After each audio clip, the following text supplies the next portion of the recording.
We need a healthy ocean to survive. It does produce half of the oxygen that we breathe.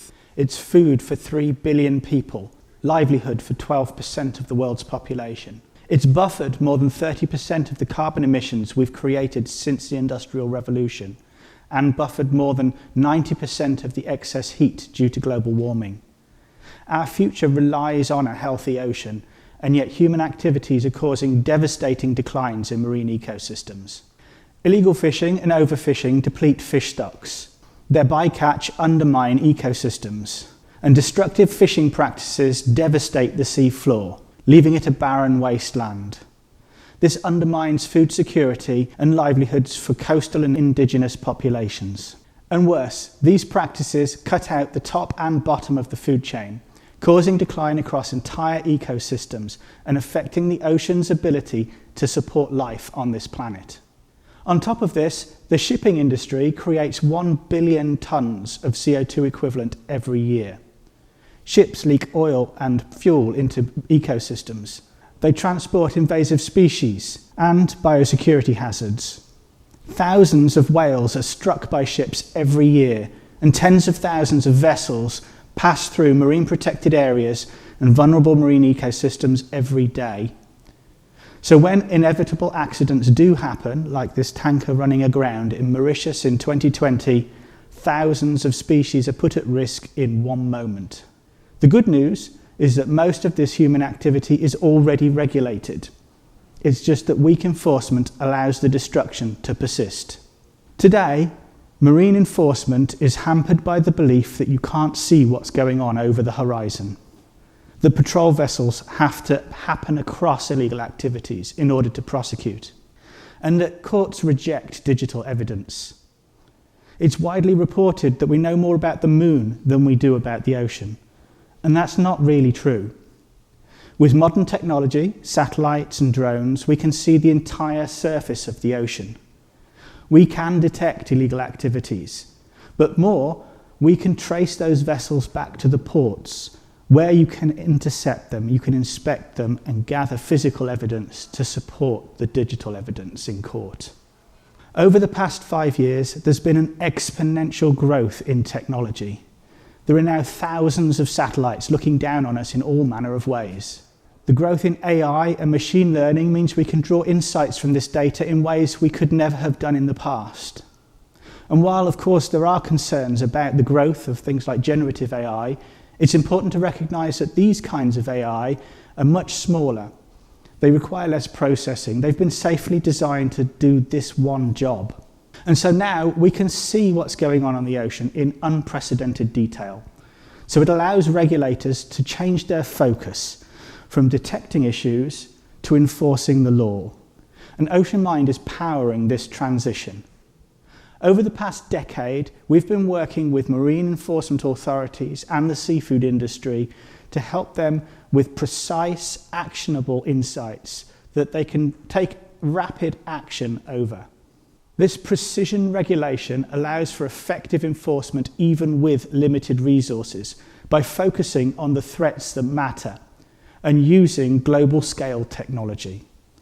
So what can we see? Well, you can get free images from organisations like ESA and NASA. These allow you to see the general goings-on the ocean. You can, for example, see pollution from cities. And those lines on the ocean, those are caused by trawlers. You can see the damage done to the seafloor from space. If you need more detail, you can buy high-resolution imagery. This allows you to see in much greater detail. You can see things like the small fishing dinghies or even a pod of whales. You can get free satellite radar, which allows you to see changes in millimetric detail. And you can then see vessels detected on the open ocean. And again, you can buy high-resolution data that allows you to see in great detail infrastructure and activities. There are infrared sensing satellites that allow you to see the lights from vessels, even small fishing vessels, from space. And there are thermal infrared cameras which show you the heat signatures from infrastructure. There are even satellites that allow you to pick up radio signals, such as those from cell phones or from navigational radar. And some of those radio signals contain GPS positions. And so you can build up hundreds of millions of data points every day showing you the movements of vessels around the ocean. But of course, this is an unimaginably immense amount of data. It would take thousands of people lifetimes to manually look through and find all the relationships and all of the meaning from the data. And so AI is used to identify the key characteristics and information from the images, to correlate insights between data sources, and to understand the infrastructure and the activities. To support law enforcement, it's not enough to know that an activity happened. You need to know where it started and precisely when it stops. You need to know the rules and regulations, and then you need to work out where these might have been breached. This is why we have developed an extremely accurate variant of AI that is very precise at understanding where phishing is happening. It understands 20 different types of phishing.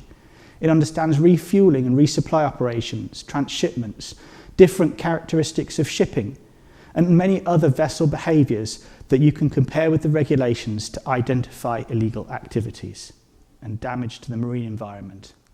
Over the past few years then, we've used these capabilities to help Interpol capture most wanted pirate fishing vessels, or the Thai government to reform their fisheries enforcement regulations, reducing overall demersal fishing by 30%, and they've started to see stocks begin to recover. And we helped the Costa Rican Coast Guard levy penalties of hundreds of thousands of dollars against illegal fishing. We monitor the UK Blue Belt. That's a network of marine protected areas that cover more than 4.5 million square kilometres of ocean. During this time, we have seen changes in behaviour where vessels have moved around these areas rather than even be suspected of doing things inside them. And we monitor the emissions from the shipping industry as a co-founder of Climate Trace.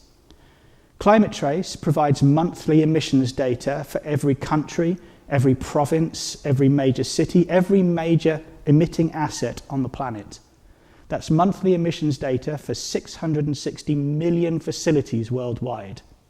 Using the same satellite data that we saw and AI to model emissions from everything from coal mining to agriculture, we can now see in unprecedented detail emissions that allow us to understand the choices we can make for rapid decarbonisation and options for businesses to choose lower carbon suppliers. And because of Climate Trace's independent monitoring of emissions, we know that between 2015, the year of the Paris Agreement, and 2023, emissions increased 9%. That's 5 billion tonnes of CO2 equivalent.